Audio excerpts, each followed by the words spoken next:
سورۃ المجادلہ. یہاں پہ ایک نوٹ کر لیجئے کہ ان میں مسبحات کی ترتیب اس طرح ہے.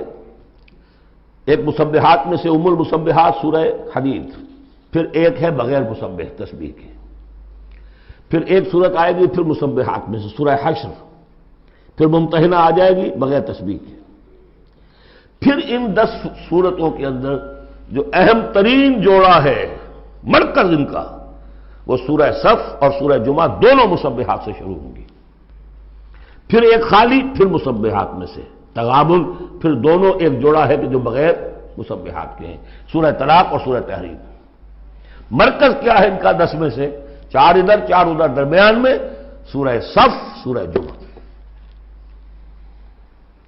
یہ سورہ مبارکہ جو ہے، اب اس کا اصل مضمون کیا ہے وہ پہلے سمجھ لیجئے، پھر ہم شروع کرتے ہیں. اس میں شروع میں تو ایک ضمنی طور پر سمجھیے، معاشرتی معاملات میں سے، آئلی قوانین میں سے خاص بات ہے جس کے لیے یہاں 4 آیتیں غالباً آئی ہیں.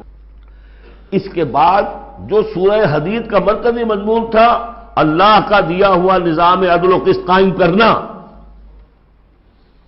اب ظاہر بات ہے کہ اس کی جد و جہد کے لیے ایک حزب اللہ درکار ہے. ایک آدمی تو یہ کام نہیں کر سکتا.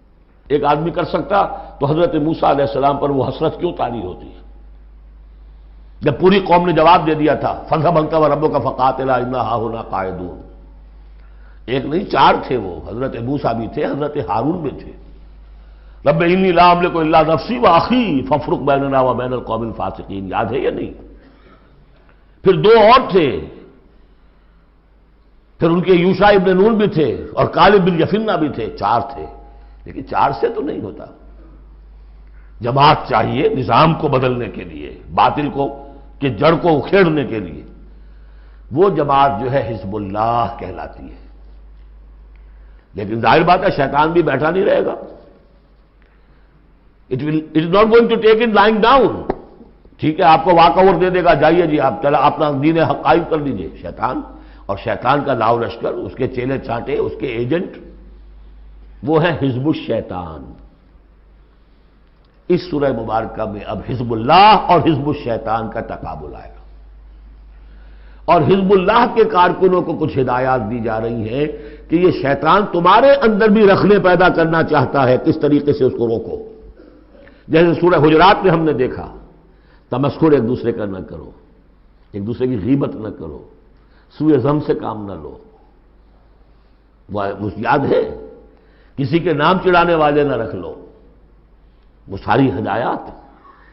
کسی افواہ کے اوپر فوراً اقدام نہ کر لو. اگر کوئی فاسق کو خبر لے کر آئے تحقیق کرو، پھر کوئی اقدام کرو. یہ ساری ہدایت کس لیے؟ آج 2 مسلمان لڑ پڑے تو صلح کراؤ، تاکہ وہ حزب اللہ مضبوط رہے، مستحکم رہے. یہ نیکی کی قوت ہے، نیکی کی طاقت ہے. یہ طاقت مضبوط ہوگی تو نیکی کے لیے امکان ہوگا کہ اس کا غلبہ ہو. اور وہ قوت جو ہے نیکی کی حامل قوت، وہ اگر کمزور ہو گئی تو پھر جو باطل ہے وہ ڈنکا بجائے گا. یہ ہے اس سورہ مبارکہ کا مضمون. پہلے آگے ہے ایک معاملہ خاندانی آئلی قوانین میں. بسم اللہ الرحمن الرحیم. قد سمع اللہ قول التی تجادلک فی زوجہا. یہ زہار ایک کہلاتا ہے شریعت کی روح سے، اور عرب میں یہ رواج تھا. ایک تو طلاق ہوتی ہے، شوہر نے بیوی کو طلاق دی. اب طلاق کی مختلف قسمیں ہوں گی، وہاں ہم بھی پڑھ چکے ہیں کون کون سی قسمیں ہیں. طلاق رجعی ہے، طلاق بائن ہے، طلاق مغلظ ہے، وغیرہ وغیرہ. ایک اور ان کے ہاں اس کے پیرلل ایک چیز تھی بالکل. بہت غصے میں آیا شوہر کہ تم تو میرے لیے میری ماں کی طرح ہو، بس ختم. اب قیامت تک وہ اس کے لیے حلال نہیں ہو سکتی. وہ اس کے لیے حلالہ بھی کوئی نہیں. طلاق مغلظ کے لیے تو پھر بھی کوئی حلالہ ہے، اس کے لیے حلالہ بھی نہیں تھا. یا کہہ دیا ماں کی پیٹھ کی طرح ہو، ماں کے جسم کے کسی حصے سے تشبیہ دے دی. اب تو تم میرے لیے تو میری ماں کے فلاں چیز کی طرح ہو، گویا کہ اب میں تمہارے ساتھ کوئی تعلق نہیں رکھ سکتا. مستقل جدائی ہو گئی. اس کو زہار کہتے ہیں. یہ واقعہ پیش آ گیا. صحابہ میں سے ایک صاحب تھے اوس بن ثابت. انہوں نے اپنی بیوی خولہ بنت ثعلبہ کے ساتھ زہار کیا. بچے تھے چھوٹے چھوٹے. وہ آئی روتی پیٹتی حضور کے پاس کہ حضور یہ کر دیا اوس نے، میں کیا کروں گی؟ اب یہ میرے چھوٹے چھوٹے بچے ہیں، یہ رل جائیں گے. حضور نے کہا میرے پاس تو کوئی ابھی قرآن میں کوئی حکم نہیں آیا ہے، میں کیا بتاؤں تمہیں. جب تک کہ قرآن کی طرف سے وحی نہ آئے میں کچھ نہیں بتا سکتا۔ وہ چیخ رہی ہے، حضور سوچئے تو صحیح میں کروں کیا، کہاں جاؤں، ان بچوں کو لے کر کہاں جاؤں گے، یہ ہلاک ہو جائیں گے بچے۔ اور پھر کبھی کہے اے اللہ بھیج جلدی سے کوئی میرے لیے راستہ بھیج۔ اس کیفیت میں پھر یہ وحی نازل ہوئی، قد سمع اللہ قول التی تجادلک فی زوجہا، اللہ نے سن لی ہے اس عورت کی بات جو اے نبی آپ سے جھگڑ رہی ہے اپنے شوہر کے بارے میں، وتشتکی الی اللہ، اور اسی میں وہ اللہ سے فریاد بھی کر رہی ہے کہ اللہ میرے لیے راستہ پیدا کر۔ واللہ یسمع تحاورکما، اور اللہ سن رہا تھا اے نبی آپ کے اور اس کے مابین جو گفتگو ہو رہی تھی، جو کنورسیشن ہو رہی تھی۔ واللہ یسمع تحاورکما ان اللہ سمیع بصیر، اللہ سمیع ہے، سب کچھ سننے والا، بصیر ہے، سب کچھ دیکھنے والا۔ لہذا اب اس خولہ بنت ثعلبہ کی اس فریاد پر اللہ تعالیٰ کی طرف سے رحمت کا دریا جوش میں آیا، مستقل قانون کی حیثیت سے قانون شریعت میں یہ چیز شامل کر دی گئی۔ الذین یظاہرون منکم من نسائہم، اے مسلمانوں تم میں سے جو لوگ اپنی بیویوں کو اپنی ماں کہہ بیٹھے، ماں ہن امہاتہم، وہ ان کی مائیں تو نہیں بن جاتی کہہ دینے سے، جیسے کسی کو بیٹا کہنے سے بیٹا تو نہیں بن جائے گا، وہ منہ بولے بیٹے کی کوئی حیثیت نہیں، اسی طرح یہ ماں کہہ دینا اسے کوئی معنی نہیں۔ ان امہاتہم الا اللہ ولدنہم، ان کی مائیں تو وہی ہیں جنہوں نے انہیں جنا ہے۔ وَإِنَّهُمْ لَيَقُولُونَ مُنْكَرًا مِنَ الْقَوْلِ وَالزُّورَ، یقیناً جو بات کہہ رہے ہیں وہ جھوٹی ہے اور بہت ناپسندیدہ بات ہے۔ وَإِنَّ اللَّهَ لَعَفُوٌّ غَفُورٌ، اللہ تعالیٰ عفو ہے، معاف فرمانے والا ہے اور غفور ہے، بخشنے والا ہے۔ چونکہ ابھی تک یہ رواج تھا، چل رہا تھا، لہذا اگر اوس سے یہ بات ہو گئی ہے تو اللہ معاف کرے گا انہیں، اور جس سے بھی ہوئی ہے اس وقت اللہ معاف کرے گا، لیکن اب جو ہے قانون آ رہا ہے۔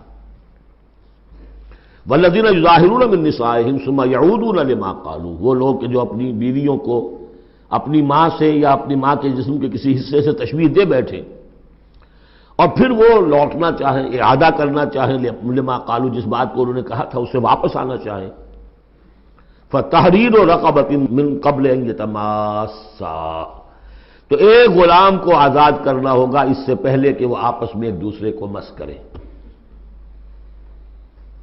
ذالکم توعدون بہ، گویا کہ کفارہ بتا دیا اللہ تعالیٰ نے، اس کا کفارہ ادا کرو اور بس بات ختم۔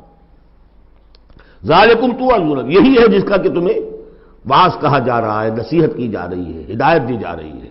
واللہ بما تعملون خبیر، اور جو کچھ تم کر رہے ہو اللہ اس سے باخبر ہے۔ فمن لم یجد، تو جو کوئی نہ پائے، کوئی غریب آدمی ہے جس سے کہ یہ حرکت ہو گئی ہے اور وہ ایک اب اس کے پاس کوئی غلام نہیں ہے، اب غلام خریدے پھر آزاد کرے، اس کے پاس پیسہ نہیں ہے۔ فمن لم یجد فصیام شہرین متتابعین من قبل یتماسا، جس کے پاس نہ ہو یہ اتنی مقدرت تو وہ 2 مہینوں کے روزے رکھے متواتر لگاتار، اس سے پہلے کہ وہ آپس میں ایک دوسرے کو چھوئیں۔ اب یہ بھی بہت سخت سزا ہے، 2 مہینے کے روزے متواتر، بیچ میں کوئی چھوٹے نہ۔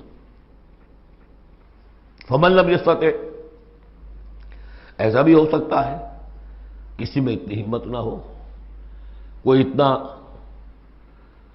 ضعیف ہے، کوئی بیمار ہے، کسی کو ڈائبٹیز ہے، کچھ اور ہے، وہ روزے نہیں رکھ سکتا۔ فمن لم یستطع فاطعام 60 مسکینا، تو 60 مسکینوں کو کھانا کھلانا، ایک روز کی روزی جو ہے، اور وہ ہو بھی من اوسط ما تطعمون اہلیکم، وہ کھانا ہوگا جو تم اپنے اہل و عیال کو کھلاتے ہو، وہ اوسط کھانا۔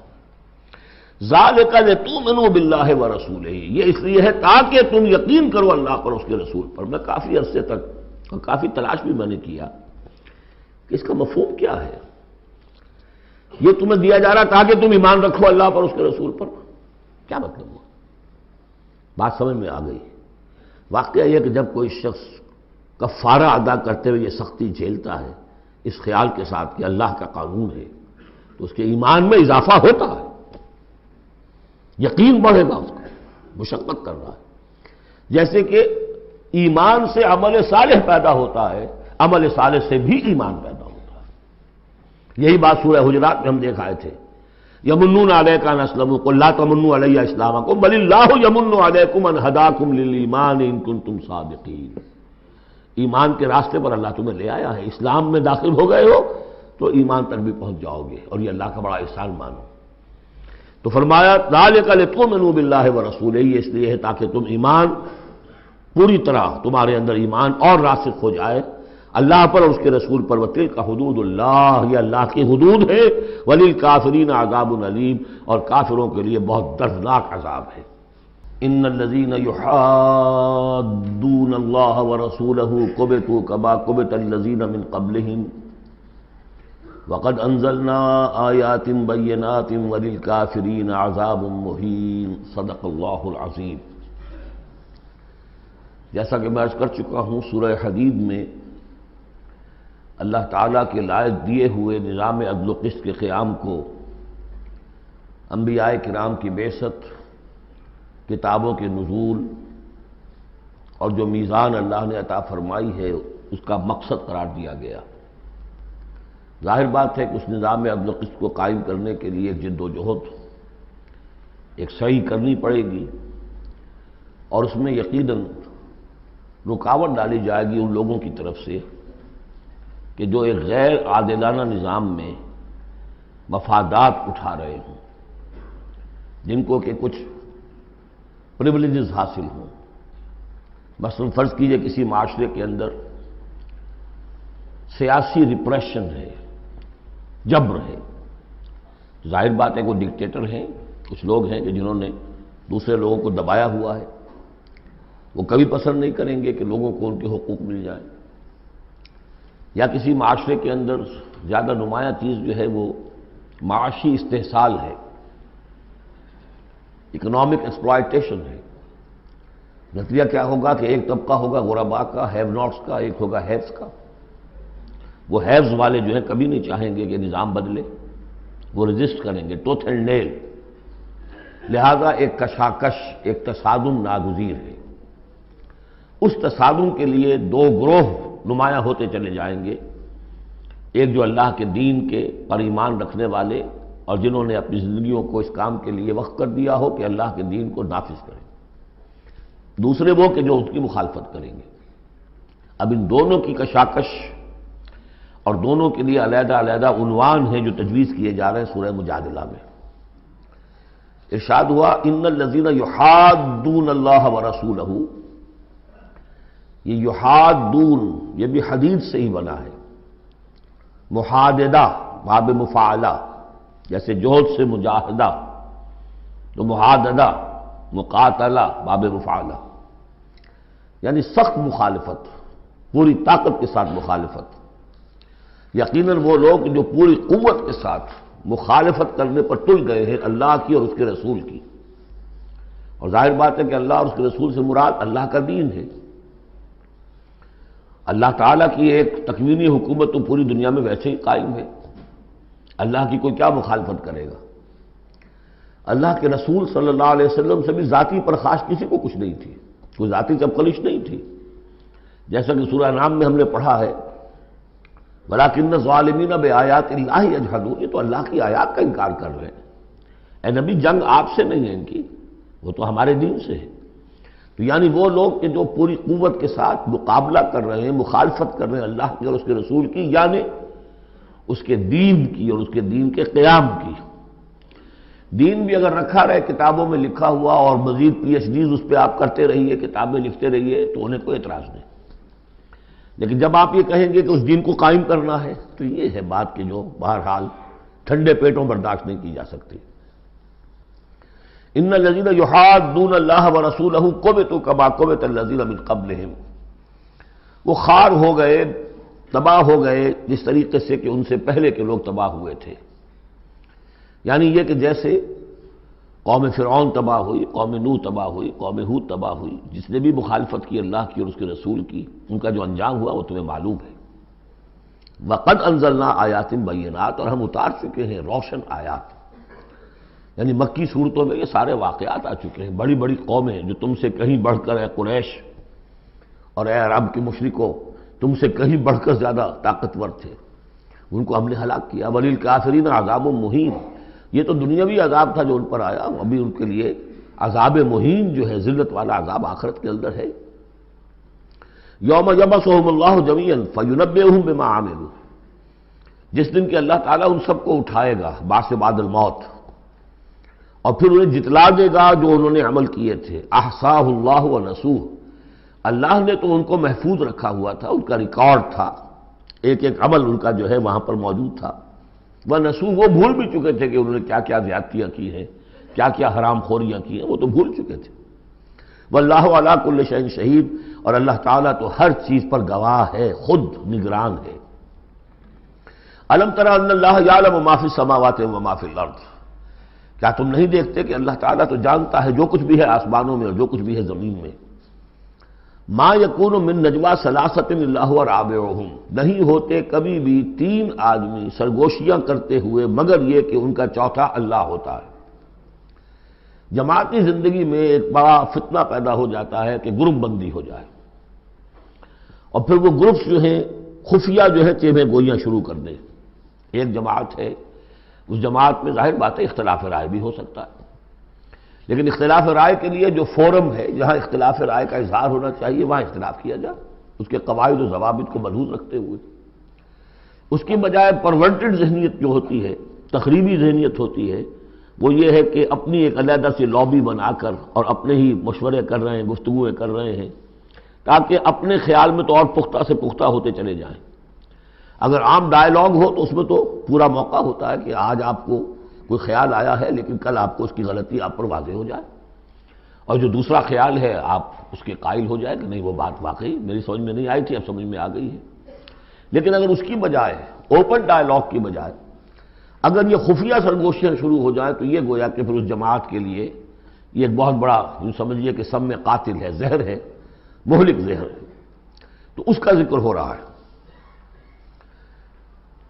ما یکون من نجوا ثلاثۃ، جب کئی علیحدگی میں اور خفیہ مشورے کرتے ہیں تین افراد، الا هو رابعهم، اللہ تعالیٰ ان کے ساتھ موجود ہوتا ہے چوتھا، ولا خمسۃ الا هو سادسهم، نہیں ہوتے کوئی پانچ مگر یہ کہ ہوتا ہے اللہ چھٹا، ولا ادنی من ذلک، ادنا کیا ہوگا، دو ہوں گے ثلاثہ سے نیچے تو ان کے ساتھ تیسرا اللہ ہے، ولا اکثر، اس سے زائد ہو تب بھی اگر وہ خفیہ میٹنگز ہو رہی ہیں اور خفیہ سرگوشیاں ہو رہی ہیں تو اللہ تو ان کے ساتھ ہے، ہوا معہم اینما کانوا، یہ وہی الفاظ آ گئے جو سورہ حدید میں بھی آئے تھے، ہوا معکم اینما کنتم، الا ہوا معہم اینما کانوا، وہ تو موجود ہوتا ہے ان کے ساتھ جہاں کہیں بھی ہوں۔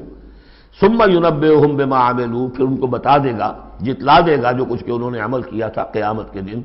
ان اللہ بکل شیء علیم، یقینا اللہ ہر چیز کا علم رکھتا ہے۔ الم تر الی الذین نہوا عن النجوی، کیا تم نے دیکھا نہیں کہ وہ لوگ کہ جنہیں منع کیا گیا تھا نجوا سے؟ یہ آیت جو ہے سورہ نساء میں آ چکی ہے، آیت نمبر 114، لا خیر فی کثیر من نجواہم۔ اب اس سے ثابت ہو گیا کہ یہ سورہ مجادلہ اس کے بعد نازل ہو رہی ہے، اس لیے کہ اس کے بارے میں اشارہ کیا جا رہا ہے کہ ان کو منع کیا گیا تھا نجوا سے۔ ثم یعودون لما نہوا عنہ، پھر بھی وہ اعادہ کر رہے ہیں، دوبارہ اسی شے کا ارتکاب کر رہے ہیں جس سے وہ روکے گئے تھے۔ یہ منافقین تھے کہ جو سرگوشیاں کرتے تھے، علیحدہ جا کر باتیں کرتے تھے، اسکیمیں بناتے تھے، کبھی وہ جن کے ساتھ ان کے دوستانہ تعلقات تھے یہود میں سے ان کے پاس جاتے تھے، کبھی آپس میں میٹنگیں کرتے تھے۔ وَيَتَنَاجَوْنَ بِالْإِثْمِ وَالْعُدْوَانِ وَمَعْصِيَتِ الرَّسُولِ، اور وہ جو سرگوشیاں کرتے ہیں وہ گناہ کے بعد کی کرتے ہیں، زیادتیوں کی کرتے ہیں، اور رسول کی معصیت، رسول کی نافرمانی۔ یہ سورہ نساء جب ہم پڑھ رہے تھے تو میں نے آپ سے عرض کیا تھا، یاد ہوگا کہ منافقین پر بہت شاذ گزرتا تھا کہ ہم رسول کی اطاعت کریں، ہم اللہ کو مانیں گے، اللہ کی کتاب میں جو بات آ جائے گی اس پہ عمل کریں گے، لیکن یہ کیا ضروری ہے، یہ تو ہماری طرح کے ایک انسان ہے۔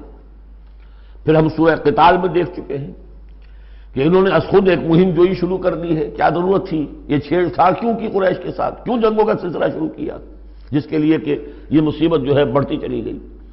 لہذا ان کے اوپر جو شاق گزر رہا تھا وہ تھا رسول کی اطاعت و معصیت الرسول، رسول کی نافرمانی۔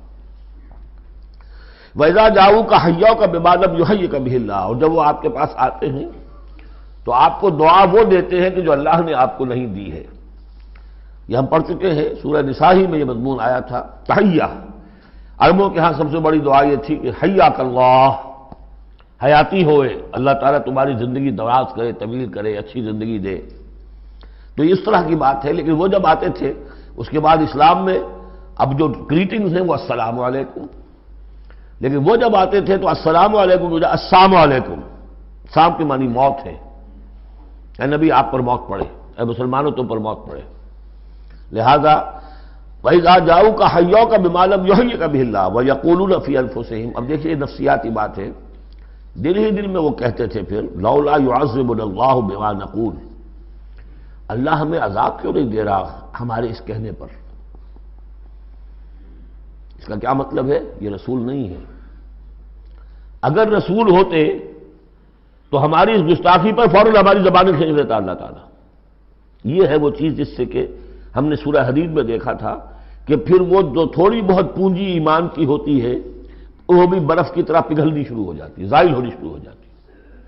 ایک شرارت کی، السلام علیکم یا رسول اللہ کہا، پھر اس کے بعد ہمیں پکڑ تو کوئی نہیں ہوئی. اس کا مطلب یہ اللہ کے رسول نہیں ہے. اللہ کے رسول ہوتے تو اللہ اپنے رسول کی یہ توہین اور یہ استہزاء کا بھی برداشت نہ کرتا. حسبہم جہنم، ان کے لیے تو اب جہنم ہی کافی ہے، موضوع ہے.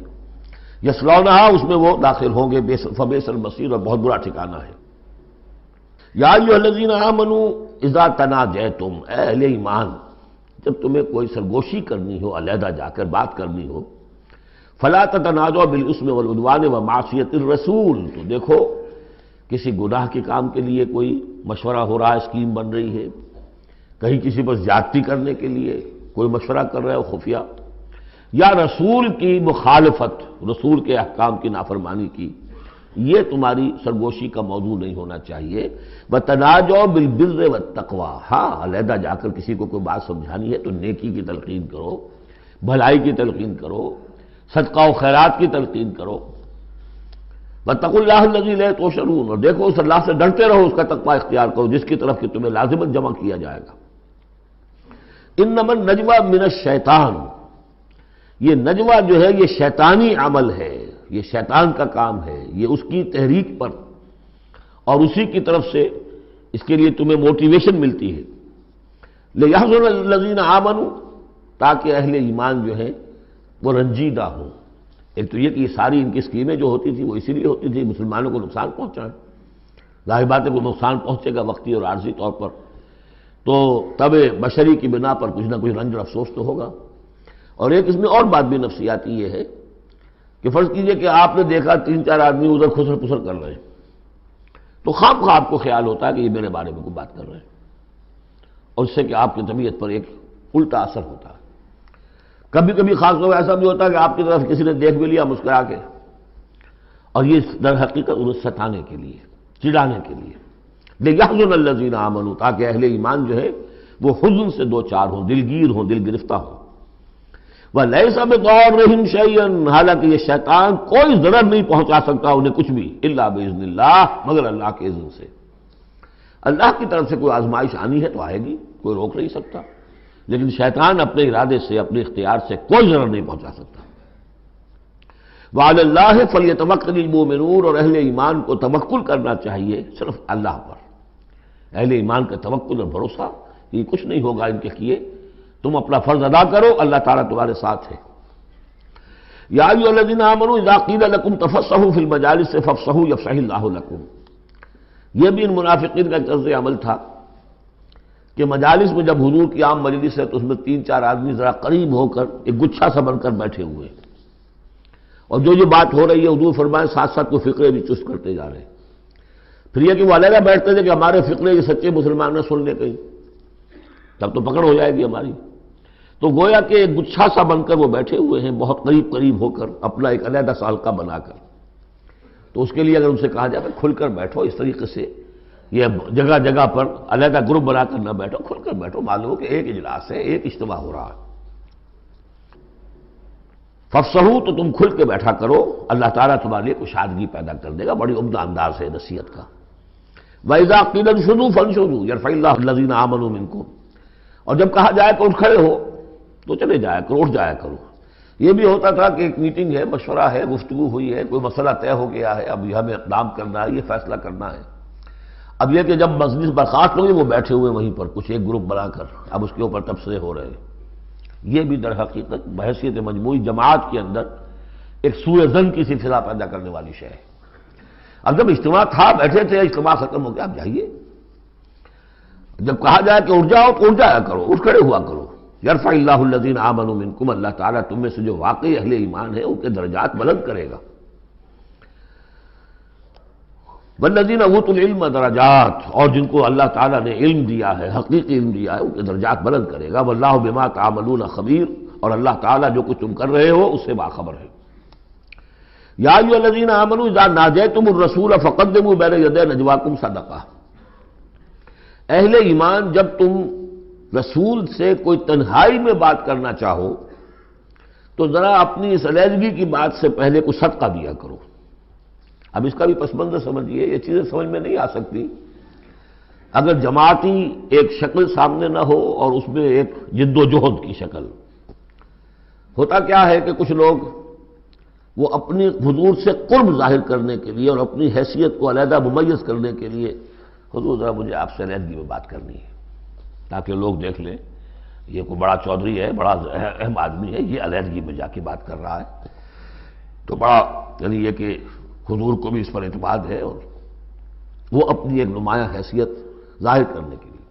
اور جو ان میں منافق تھے, جو عبداللہ ابن ابی کے بارے میں آپ کو بتا چکا ہوں کہ جب حضور جمعے کا خطبہ دینے کھڑے ہوتے تھے تو پہلے صف میں ہوتا تھا, پہلے کھڑا ہو جاتا تھا خود, اور کہہ رہے لوگوں دیکھو توجہ سے سنو یہ اللہ کے رسول ہے, تاکہ اس کی اپنی حیثیت ایک ظاہر ہو جائے کہ وہ یہاں کا چودھری ہے. اور وہ تھا مدینے کا چودھری اس لیے کہ خزرج کا سردار تھا, اور خزرج بڑا قبیلہ تھا, اور طے کر چکے تھے اہل مدینہ کہ اسے بادشاہ بنا لیں گے, اپنا نظام بنائیں گے, چونکہ بہت عرصہ ہو گیا تھا انہیں باہم لڑتے ہوئے اوس اور خزرج کو. اب وہ چاہ رہے تھے کوئی ایک نظام ہو جائے, ہمارا بھی ایک بادشاہ ہو کوئی, اور اس کے لیے تاج بن چکا تھا, بس تاج پوشی باقی تھی کہ حضور تشریف لے آئے جو بے تاج بادشاہ بن گئے. اب اس کے جو بادشاہی کے خواب تھے سارے کے سارے جو ہیں وہ ختم ہو گئے, لہذا اس کے اندر دشمنی اول روز سے تھی. تو وہ بھی اپنی اس حیثیت کو ظاہر کرنے کے لیے کھڑے ہو کر کہتا تھا. اسی طرح یہ کہ اذا ناجیتم الرسول, تو اب آپ نے چونکہ مال سے انہیں محبت بہت تھی, حضور نے کہا کہ پہلے کو صدقہ دے کر پھر ذرا آ کے حضور سے بات کیا کرو. ٹیکس لگا دیا اللہ تعالیٰ نے حضور سے علیحدہ گفتگو کا. اب وہ تو اس سے پہلوتی کر گئے, اور تھا صرف یہی بتانا تھا کہ یہ لوگ جو بہت قریب آ کے حضور سے باتیں کیا کرتے تھے, ان کو مال سے اتنی محبت ہے کہ کوئی صدقہ دے کر اور پھر حضور سے علیحدہ گفتگو کرنے کے لیے کوئی آمادہ نہیں ہوا ان میں سے. حضرت علی کہتے ہیں رضی اللہ تعالیٰ عنہ, میں واحد شخص تھا جس نے حضور سے تنہائی میں گفتگو کے لیے آپ سے وقت مانگا اور صدقہ جو ہے اس کو پیش کیا. لیکن اللہ تعالیٰ نے جلد ہی اس حکم کو جو ہے منسوخ بھی کر دیا. یہ حکم بہت جلدی منسوخ ہوا ہے. یا ایھا الذین آمنوا اذا ناجیتم الرسول فقدموا بین یدی نجواکم صدقہ ذالک خیر لکم واطہر, یہ تمہارے لیے بہت بہتر بھی ہے اور بہت پاکیزہ بات ہے. فإن لم تجدوا فإن اللہ غفور رحیم, ہاں اگر تم غریب ہو, تمہیں نہیں تمہارے پاس کوئی شے ہے, تو اللہ تعالیٰ غفور اور رحیم ہے, یہ گنجائش رکھتی تھی. لیکن ظاہر بات ہے منافقین تو غریب نہیں تھے, متمول لوگ تھے, مرفع الحال لوگ تھے. اس کے بعد فرمایا اشفقتم ان تقدموا بین یدی نجواکم صدقات, کیا تم ڈر گئے اس سے کہ رسول کے ساتھ اپنی تنہائی کی بات اور ملاقات سے پہلے کوئی صدقہ دو. فإذ لم تفعلوا وتاب اللہ علیکم, تو جب تم نے یہ نہیں کیا تو اللہ تعالیٰ نے بھی تمہاری توبہ کو قبول کیا, تم پر نظر عنایت فرمائی. فاقیموا الصلاۃ وآتوا الزکاۃ واطیعوا اللہ ورسولہ, تم بس ٹھیک ہے نماز قائم رکھو, زکوٰۃ ادا کرو, اور اللہ اور اس کے رسول کی اطاعت کرتے رہو. واللہ خبیر بما تعملون, اور اللہ باخبر ہے اس سے کہ جو تم کر رہے ہو. تو یہ حکم آیا بہت عارضی طور پر اور بہت جلد ختم بھی کر دیا گیا, لیکن یہ کہ اس سے وہ لوگ نمایاں ہو گئے کہ جو پہلے بہت ہی بار بار آتے تھے اور علیحدہ سے مشورے کرتے تھے اور اپنی ایک حیثیت جو ہے اس کا اظہار اس طریقے سے کیا کرتے تھے, جب اس حکم کے بعد چند دن تک وہ نہیں آئے تو معلوم ہو گیا ہوگا, اور پھر ان کو بھی شرم آئی ہوگی کہ اب دوبارہ ہم وہ کام نہ کریں. الم تر الی الذین تولوا قوما غضب اللہ علیہم, کیا تم نے غور نہیں کیا کہ وہ لوگ کہ جنہوں نے دوستی گانٹھی ہے ان سے کہ جن پر اللہ کا غضب ہے. یہاں مراد کون ہے؟ یہودی. یہودی کون ہے؟ مغضوب علیہم, جو لوگ ہیں مسلمانوں تم میں سے, چاہے اوس کے ہوں یا خزرج کے, جنہوں نے ان سے ابھی تک یارانے گانٹھے ہوئے ہیں, دوستیاں ہیں, حلیفی کے پرانے تعلقات کو ابھی تک نبھا رہے ہو. الم تر الی الذین تولوا قوما غضب اللہ علیہم ما هم منکم ولا منہم، وہ نہ تم میں سے ہے نہ ان میں سے۔ یہ منافقین کا یہ رول، لا الہ ہؤلاء ولا الہ ہؤلاء مذبذبین بین ذلک، کی سورہ نساء میں ہم پڑھ چکے ہیں۔ وَيَحْلِفُونَ عَلَى الْكَذِبِ وَهُمْ يَعْلَمُونَ، اور وہ جانتے بوجھتے جھوٹے حلف اٹھاتے ہیں، قسمیں کھاتے ہیں، جھوٹی قسمیں کھاتے ہیں۔ أَعَدَّ اللَّهُ لَهُمْ عَذَابًا شَدِيدًا، اللہ تعالیٰ نے تیار کر رکھا ہے ان کے لیے ایک سخت عذاب۔ إِنَّهُمْ سَاءَ مَا كَانُوا يَعْمَلُونَ، یقیناً جو طرز عمل وہ اختیار کیے ہوئے ہیں وہ بہت ہی برا ہے۔ اتخذوا أيمانهم جنة، انہوں نے اپنی قسموں کو ڈھال بنا لیا ہے۔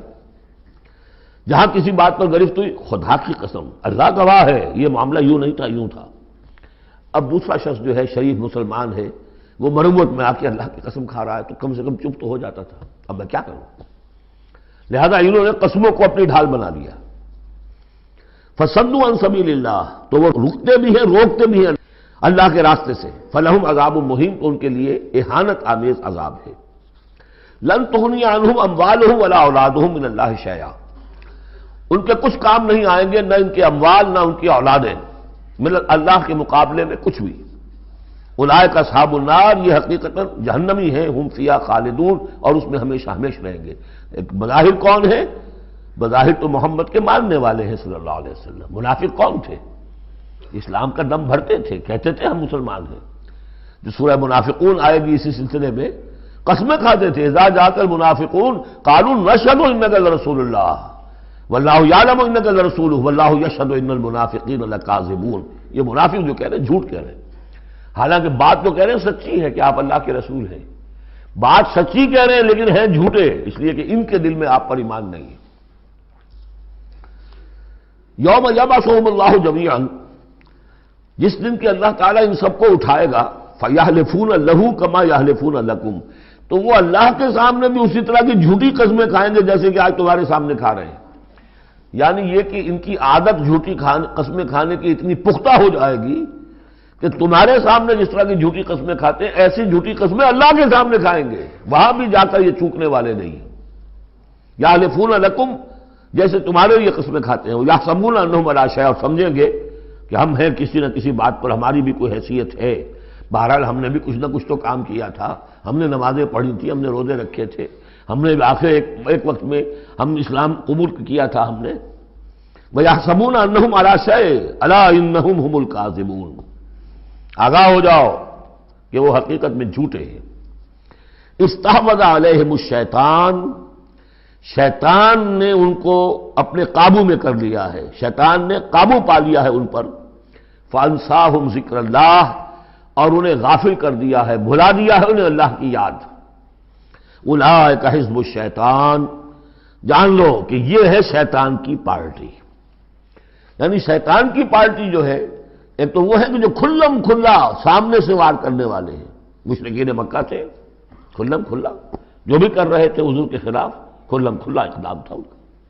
انہوں نے اپنی گردنیں کٹوائیں اپنے باطل معبودوں کے لیے، اپنے دین کے لیے، اپنے جو بھی ان کے توہمات تھے ان کے لیے۔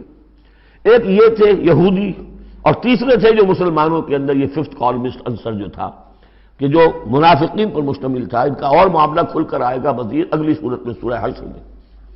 یہ وہ لوگ ہیں جو مسلمانوں کے اندر ہوتے ہوئے حزب الشیطان کے اصل میں رکن تھے۔ اولئک حزب الشیطان الا ان حزب الشیطان هم الخاسرون، آگاہ ہو جاؤ کہ یہ شیطان کی پارٹی والے جو ہیں حقیقت میں یہی ہوں گے خسارے میں، یہی رہیں گے گھاٹے میں، یہی ہوں گے تباہ و برباد۔ اب یہ سائملٹینیس کنٹراسٹ ہے، جب حزب الشیطان کی یہ کارروائیاں اور ان کے یہ مختلف علامتیں بیان کر دی گئیں تو حزب اللہ کا ذکر ہو رہا ہے۔ ان الذین یحادون اللہ ورسولہ اولئک فی الاذلین، ابھی انہی کا ذکر جاری ہے۔ یقیناً وہ لوگ جو مخالفت کر رہے ہیں اور ایڑی چوٹی کا زور لگا رہے ہیں، یحادون اللہ ورسولہ اولئک فی الاذلین، یہ لوگ ہوں گے جو سب سے زیادہ ذلیل ہو کر رہیں گے، سب سے زیادہ ذلیل، اذل۔ اور سمجھ لیجئے کہ یہی بات سورہ نساء میں ہے، ان المنافقین فی الدرک الاسفل من النار، یقیناً منافقین جو ہے وہ آگ کے سب سے نچلے طبقے میں ہوں گے۔ اب وہ مضمون آ گیا ہے جو اس سے پہلے سورہ صافات میں بھی آ چکا ہے، اور بہت اہم ہے یہ مضمون، اور اہم مضامین میں نے کئی مرتبہ عرض کیا، قرآن مجید میں کم سے کم 2 جگہ ضرور ہوتے ہیں۔ کتب اللہ لاغلبن انا ورسلی، اللہ نے طے کر دیا ہے، لکھ دیا ہے، میں لازماً، میں اور میرے رسول غالب آئیں گے۔ سورہ صافات میں ہم پڑھ چکے ہیں، وَلَقَدْ سَبَقَتْ كَلِمَتُنَا لِعِبَادِنَا الْمُرْسَلِينَ إِنَّهُمْ لَهُمُ الْمَنْصُورُونَ وَإِنَّ جُنْدَنَا لَهُمُ الْغَالِبُونَ۔ یہ بات تو ہماری طرف سے پہلے ہی سے طے شدہ ہے کہ جنہیں بھی ہم رسول بنا کر بھیجیں گے ان کے بارے میں ہمارا یہ قانون ہے، اٹل ہے۔ وَلَقَدْ سَبَقَتْ كَلِمَتُنَا لِعِبَادِنَا الْمُرْسَلِينَ إِنَّهُمْ لَهُمُ الْمَنْصُورُونَ، کہ یقیناً ان کی مدد کی جائے گی۔ وَإِنَّ جُنْدَنَا لَهُمُ الْغَالِبُونَ، وہ تو ہمارا لشکر ہے، حزب اللہ ہے، ہماری پارٹی ہے، رسول اور اس کے ساتھی وہ تو ہماری پارٹی ہے، ہمارا لشکر لازماً غالب آئے گا۔ یہاں بھی فرمایا ان الذین یحادون اللہ ورسولہ اولئک فی الاذلین، وہ تو نہایت ذلیل ہوں گے۔ کتب اللہ لاغلبن انا ورسلی، اللہ نے لکھ دیا ہے کہ میں اور میرے رسول غالب آ کر رہیں گے۔ ان اللہ قوی عزیز، بے شک اللہ تعالی زبردست ہے، زور آور ہے۔ اب اس میں جو لٹمس ٹیسٹ آ رہا ہے، حزب اللہ میں ہے کون، اس میں جو سب سے بڑی بات ہے وہ یہ کہ اپنے سابقہ رشتوں کو، چاہے وہ باپ ہو، بیٹا ہو، بھائی ہو، حلیف ہو، دوست ہو، اگر وہ ایمان نہیں لایا اور آپ کے ایمان کی تلوار نے آپ کے اور اس کے درمیان کے رشتے کو کاٹ دیا، تب تو آپ حزب اللہ میں ہیں، اور اگر وہ رشتہ جو ہے لگا رہا آپ کے ساتھ تو آپ حزب اللہ میں نہیں۔ لٹمس ٹیسٹ یہ یکسو ہوگا۔ لا تجد قوما یؤمنون باللہ والیوم الآخر یوادون من حاد اللہ ورسولہ، تم نہیں پاؤ گے ان لوگوں کو جو حقیقتاً ایمان رکھتے ہوں اللہ پر اور یوم آخر پر کہ وہ محبت کر رہے ہیں ان سے جو مخالفت کرتے ہیں اللہ کی اور اس کے رسول کی۔ سیدھی سی بات ہے۔ ایک وہ کفار ہیں جو انرٹ ہوں، پیسو ہوں، آپ کے خلاف کوئی اقدام نہ کر رہے ہوں، اسلام کے خلاف کوئی، ان کا معاملہ علیحدہ ہو جائے گا، یہ سورہ ممتحنہ میں آئے گا۔ لیکن وہ لوگ جو ایکٹیو ہیں، ریزسٹ کر رہے ہیں، اسلام کے خلاف جدوجہد کر رہے ہیں، اگر ان کے ساتھ بھی کوئی دوستی کا رشتہ ہے تو پھر حزب اللہ سے آپ خارج ہو گئے۔ لا تجد قوما یؤمنون باللہ والیوم الآخر یوادون من حاد اللہ ورسولہ، نہیں پاؤ گے تم کسی بھی شخص کو جو ایمان رکھتا ہو اللہ پر اور یوم آخر پر کہ وہ محبت کی پیگیں بڑھا رہا ہو ان سے کہ جن کی مخالفت ہے اللہ سے اور اس کے رسول سے۔ وَلَوْ كَانُوا آبَاءَهُمْ، خواہ وہ ان کے باپ ہوں، او ابناءہم یا ان کے بیٹے ہوں، او اخوانہم یا ان کے بھائی ہوں، او عشیرتہم یا ان کے رشتہ دار ہوں۔ اب وہی نوٹ کر لیجیے آیت سورہ توبہ کی آیت نمبر 24، قل ان کان آباؤکم وابناؤکم واخوانکم وازواجکم وعشیرتکم واموال اقترفتموها وتجارۃ تخشون کسادها ومساکن ترضونها احب الیکم من اللہ ورسولہ وجہاد فی سبیلہ۔ اللہ کی محبت کے تو آپ بڑے دعوے کر سکتے ہیں، رسول کی محبت کے، رسول کے عشق کے بڑے بڑے دعوے آپ کر سکتے ہیں، لمبے لمبے جلوس نکال سکتے ہیں، بڑی بڑی محفل بیعات منعقد کر سکتے ہیں، نعتوں کے اندر زمین آسمان کے قلابے ملا سکتے ہیں۔ اصل میں جو ٹیسٹ ہوگا کہ واقعتاً اللہ سے اور اس کے رسول سے محبت ہے یا نہیں ہے تو جہاد فی سبیلہ سے ہوگا، وہ تو ٹھوس ہے۔ تو اگر وہ 8 چیزوں کی محبت ان 3 چیزوں کی محبت سے بڑھ گئی، فتربصوا، تو جاؤ اور انتظار کرو، حتی یاتی اللہ بامرہ، یہاں تک کہ اللہ اپنا فیصلہ سنا دے۔ واللہ لا یہدی القوم الفاسقین، اللہ ایسے ناہنجاروں کو ہدایت نہیں دیتا۔ تقریباً اس کی ہم وزن آیت ہے یہ، لا تجد قوما یؤمنون باللہ والیوم الآخر یوادون من حاد اللہ ورسولہ ولو کانوا آباءہم او ابناءہم او اخوانہم او عشیرتہم اولئک کتب فی قلوبہم الایمان وایدہم بروح منہ۔ یہ وہ لوگ ہیں جن کے دلوں میں اللہ نے ایمان لکھ دیا ہے۔ لکھ دینا کسی چیز کا پختہ کر دینا، طے کر دینا، لکھ دیا ہے، نقش فی الحجر، جیسے کہ پتھر میں لکیر ہو جائے، ایسا اللہ نے اس کو لکھ دیا ہے۔ وَأَيَّدَهُمْ بِرُوحٍ مِّنْهُ، اور پھر ان کی مدد کی ہے اللہ تعالیٰ نے اپنی طرف سے، اپنے غیب کے فیض سے، روح سے۔ اب یہ روح فرشتہ بھی ہو سکتا ہے، یہ اللہ تعالیٰ کی طرف سے الہام بھی ہو سکتا ہے۔ تو جو بھی اللہ کی طرف سے جو غیر مرئی جو بھی مدد آتی ہے وہ سب وہ ہے۔ وَيُدْخِلُهُمْ جَنَّاتٍ تَجْرِي مِن تَحْتِهَا الْأَنْهَارُ خَالِدِينَ فِيهَا، اور وہ داخل کرے گا انہیں ان باغات میں جن کے دامن میں ندیاں بہتی ہوں گی اور جس میں وہ ہمیشہ ہمیش رہیں گے۔ رضی اللہ عنہم ورضوا عنہ، وہ اللہ سے راضی ہو جائیں گے اور اللہ ان سے راضی ہو جائے گا، یا یوں کہیے کہ وہ اللہ سے راضی ہو چکے اور اللہ ان سے راضی ہو چکا۔ اولئک حزب اللہ، اب یہ آیا ہے کنٹراسٹ، وہ حزب الشیطان، یہ حزب اللہ۔ اولئک حزب اللہ، یہ ہے اللہ کی پارٹی، اللہ کی جماعت۔ الا ان حزب اللہ هم المفلحون، آگاہ ہو جاؤ کہ یقیناً اللہ کی جماعت جو ہے وہی فلاح پانے والی ہے، اللہ کی پارٹی ہی کے لیے آخری کامیابی ہے۔ یہ مضمون اس سے پہلے سورہ مائدہ میں بھی آ چکا، فإن حزب اللہ هم الغالبون، وہاں آیا فإن حزب اللہ هم الغالبون، اللہ کی پارٹی ہی غالب آ کر رہے گی۔ لیکن دنیا میں غالب آ جانا در حقیقت اگرچہ یہ بڑی کامیابی ہے، لیکن سب سے بڑی کامیابی تو وہ فلاح ہے۔ اولئک الا ان حزب اللہ هم المفلحون، وہ انہیں کو فلاح ملنے والی ہے کہ جو اللہ کی پارٹی سے متعلق ہوں گے۔ اللہم ربنا اجعلنا منہم، اللہم ربنا اجعلنا منہم، اللہم ربنا اجعلنا منہم، آمین یا رب العالمین۔